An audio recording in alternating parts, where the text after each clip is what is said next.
भागलपुर जमालपुर रेलखंड के नाथनगर स्टेशन के पास आज एक दर्दनाक हादसा हुआ, जिसमें मालगाड़ी की चपेट में आने से 3 भैंसों की मौत हो गई। इस घटना के कारण मुख्य रेल लाइन पर करीब 1 घंटे तक ट्रेनों का आवागमन पूरी तरह बाधित रहा। चश्मदीदों के अनुसार भागलपुर की ओर से एक मालगाड़ी सुल्तानगंज की ओर जा रही थी। तभी नाथनगर के पश्चिम केबिन के पास पुरानी सराय गांव की ओर से 3 भैंसें पटरी पार कर रही थी। अचानक ट्रेनों को सामने देख भैंसें घबराकर पटरी पर ही दौड़ने लगी और मालगाड़ी की चपेट में आ गईं। टक्कर इतनी जोरदार थी कि तीनों भैंसें कटकर इंजन और पटरियों के बीच फंस गई। घटना की सूचना मिलते ही रेल पुलिस और तकनीकी कर्मचारी मौके पर पहुंचे। भैंसों के अवशेष ट्रैक में बुरी तरह फंस गए थे, जिन्हें निकालने में रेलवे टीम को करीब 1 घंटे की कड़ी मशक्कत करनी पड़ी। ट्रैक पूरी तरह साफ होने के बाद ही रेल परिचालन दोबारा शुरू किया जा सका।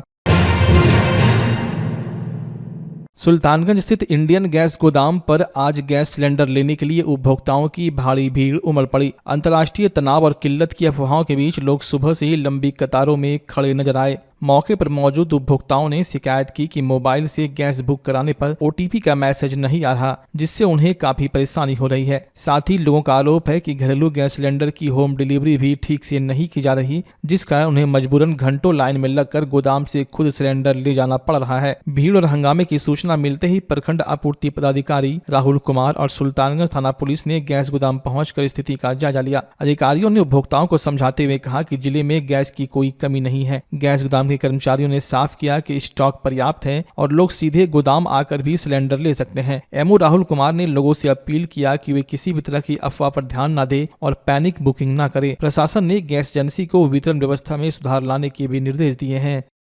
भोरा ले लो 8 बजे से 8 बजे से दवा की अभी तक नहीं मिला कल भी आए थे आप भुखला प्यासला बैठने चाहिए। कल भी आए थे कि आधे आए थे कल नहीं लो झूठे ना बोल। कहाँ घर हुआ? घर हम अलीगंज। क्या नाम थे? मीरा देवी। बच्चा लेकर के परेशानी हो रहा है। बच्चा नहीं रह रहा है, गैस लेने आए हैं। कल भी आए थे कि आधे आए? 2-3 घंटा हो गया है। कल भी आए थे क्या? कल नहीं आया। क्या नाम हुआ? नहीं है, सिर्फ जो नंबर लगा था कस्टमर, उसमें परेशानी है कि नंबर सही से नहीं लगा रहा, DSC नहीं आ रहा, गैस हम लोग नहीं दे पा रहे हैं। यानी कि नंबर जितना भी नंबर लगा वो उनको गैस मिलता है। हाँ, नंबर लगाया हुआ रहना चाहिए, DSC रहना चाहिए, KYC करवाइए। यही तो हम लोगों को मालिक बताया कि DSC है, KYC करवाया, गैस दे दीजिए। यहाँ किसी प्रकार का दिक्कत नहीं, कोई दिक्कत नहीं यहाँ पे। ये कहते कितना देर का मिला है गैस? यहाँ से गैस मिलता नहीं है, टोटल होम डिलीवरी मिलता है। अब किस डेट का मिल रहा है होम डिलीवरी हमको पता नहीं है, टेम्पो वाला बताएगा। सुना जा रहा है कि 6 तारीख को 6 मार्च का दिया जा रहा है। यहाँ गैस बाय दुबे को आता है तो उसको दिया जाता है, ऐसे गैस यहाँ से नहीं मिलता है। टोटल गैस होम डिलीवरी होता है। टोटल है होम डिलीवरी। तो लोग आ रहे हैं, गैस दे रहे हैं, यही ना? 3 दिन 4 दिन पीछे हम लोग चल रहे हैं, आगे पीछे। हाँ, किस तारीख का गैस दे रहे हैं आप? आज हम लोग 5 से 6 तारीख का दे रहे हैं। 5 मार्च और 6 को दे रहे हैं। गैस की कोई किल्लत अभी तक तो नहीं। ये कौन एजेंसी का है? ये NK कुकिंग गैस एजेंसी है।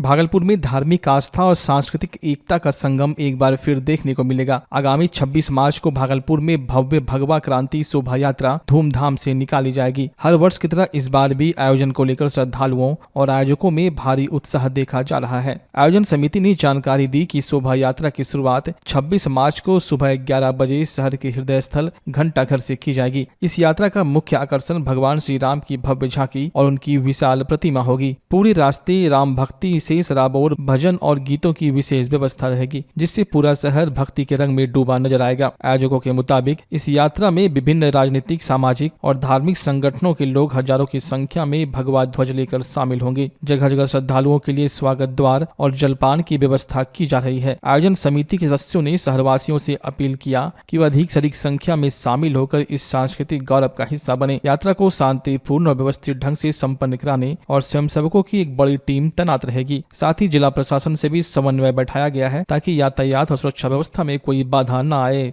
रामनवमी हर वर्ष की तरह फिर से इस बार मनाया जा रहा है और हर्ष और उल्लास के साथ मनाया जा रहा है। तो ये आम बैठक रखा गया है इसलिए कि रामनवमी को लेकर हर किसी के मन में एक प्रस्ताव होता है। तो ये बैठक रखने का मतलब है कि सब लोग अपना प्रस्ताव रख पाए कि क्या बदलाव चाहते हैं या क्या और अच्छा हम लोग बना सकते हैं, हम लोग इस बैठक में सम्मिलित हैं और आगे देखते हैं क्या क्या।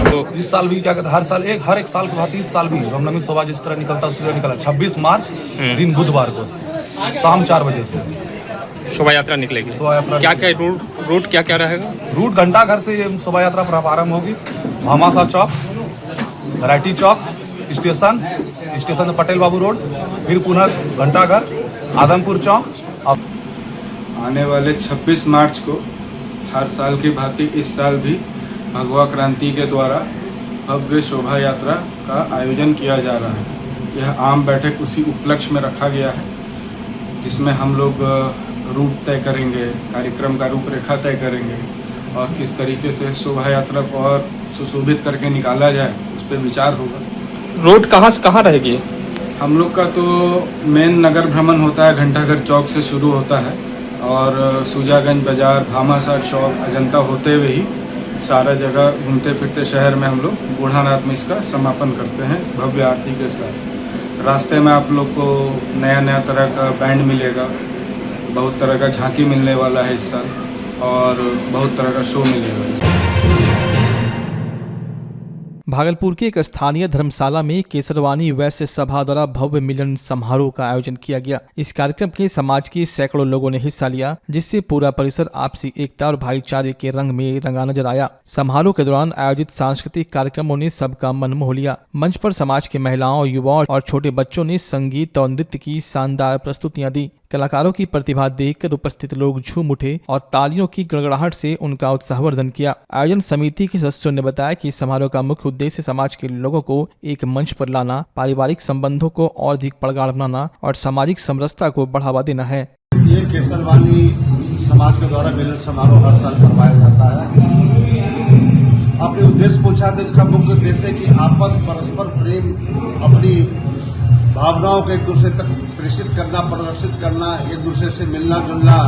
अच्छा, इस कार्यक्रम को करवाने के बाद कुछ केसरवानी समाज में कुछ फायदा भी होता है। कुछ लोग लड़का लड़की के संबंध में बात करते हैं, शादी विवाह के संबंध में बात करते हैं। हम लोग जान पाते हैं कि हमारे बच्चे आज कहाँ पर किस जगह पर उपस्थित है, तो एक विशेष जानकारी मिलती है। आपस प्रेम और सहयोग को बढ़ाने के लिए ये कार्यक्रम हम लोग करते हैं। ये मिलन समारोह को कितने साल से आयोजित किया जा रहा है? ये मिलन समारोह लगभग 10 साल से किया जा रहा है।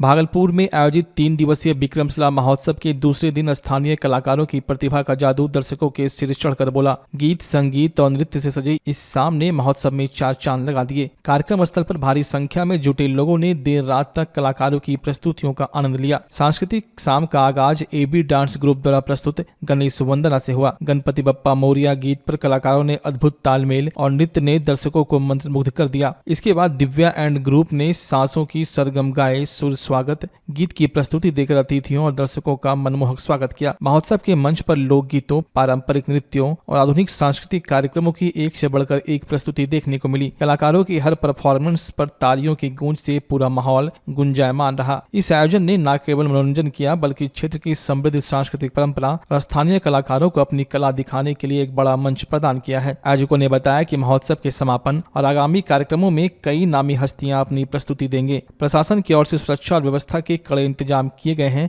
ताकि लोग शांतिपूर्ण ढंग से महोत्सव का लुत्फ उठा सके। जिले की सुल्तानगंज प्रखंड अंतर्गत कमरगंज पंचायत में आयोजित वार्षिक क्रिकेट टूर्नामेंट का फाइनल मुकाबला संपन्न हो गया। इस रोमांचक फाइनल मैच में कमरगंज की टीम ने जहांगीरा को 31 रनों से हराकर खिताबी जीत हासिल की। मैच की शुरुआत मुख्य अतिथि कमरगंज मुखिया भरत कुमार, जिला परिषद सदस्य आशा जायसवाल, सरपंच कृष्ण कुमार यादव और अन्य अतिथियों द्वारा फीता काटकर किया गया। अतिथियों ने खिलाड़ियों से परिचय प्राप्त कर उनका हौसला बढ़ाया। टॉस जीतकर पहले बल्लेबाजी करने उतरी कमरगंज की टीम ने शानदार खेल दिखाते हुए 14 ओवरों में सभी विकेट खोकर 161 रनों का चुनौतीपूर्ण स्कोर खड़ा किया। जवाब में लक्ष्य का पीछा करने उतरी जहांगीरा की टीम निर्धारित 14 ओवरों में 9 विकेट के नुकसान पर केवल 130 रन ही बना सकी। शानदार जीत के बाद विजेता टीम को मुख्य अतिथियों द्वारा विजेता शील्ड प्रदान कर पुरस्कृत किया गया। इस मौके पर समाज सेवी मुन्ना मंडल, डॉक्टर मन्नी झा और आयोजक फिरोज कुमार समेत बड़ी संख्या में ग्रामीण और खेल प्रेमी मौजूद रहे। टूर्नामेंट को सफल बनाने में योगेश, रोशन, छोटू और नंदन कुमार का महत्वपूर्ण योगदान रहा।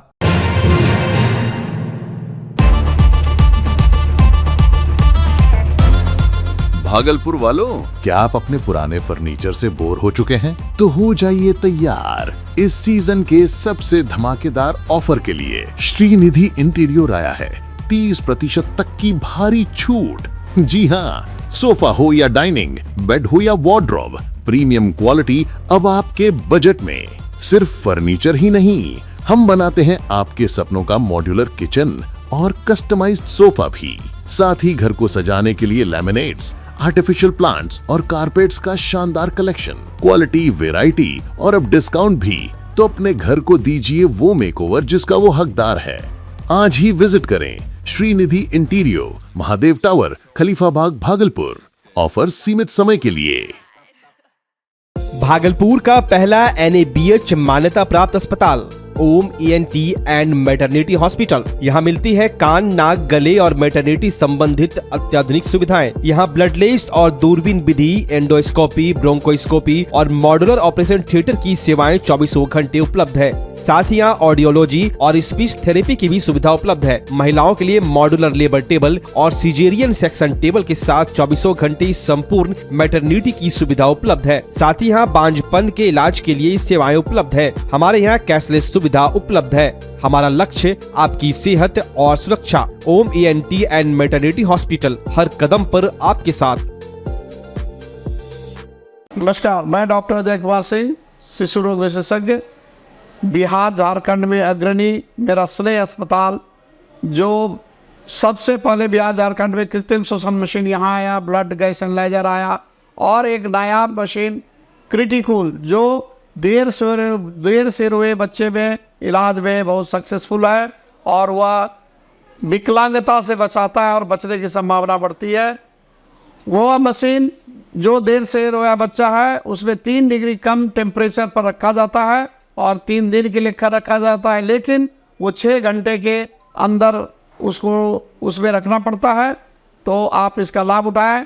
और दूसरी बात, जो आयुष्मान योजना है उसके तहत 5 लाख का चिकित्सा आप अपने नवजात के लिए, बच्चों के लिए आप यहाँ उपलब्ध है, उसको ले सकते हैं।